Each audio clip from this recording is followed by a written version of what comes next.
દોસ્તો, હું છું રાજુ ડાબી અને આજે હું એક વાત કહેવા આવ્યો છું કે તમે ડોગ પાળો પણ એનું જતન કરો તો જ પાળો. બાકી મેં ઘણી જગ્યાએ એવું જોયું છે કે ડોગને બાંધી રાખે છે, ખાવા નથી આપતો, ડોગ હગી જાય, સંડાસ થઈ જાય એટલે ખાવા નથી આપતા. પણ તમે એવું મત કરો, ડોગને પાળી શકો તો જ પાળો, એને બંધનમાં મત રાખો, એને મુક્ત રાખો અને એનું પણ જીવન છે, જીવવાનો અધિકાર છે.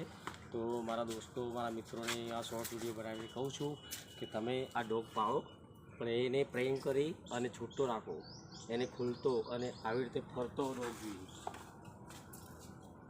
આવી રીતે ખુલ્લો બાંધીને મત રાખો, કોઈને બંધનમાં મત રાખો.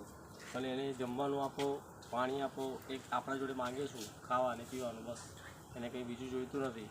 એટલે તમે પાળી શકો છો ડોગ, એને રાખી શકો છો પણ એને બંધનમાં મત રાખો, મુક્ત રાખો. જય માતાજી.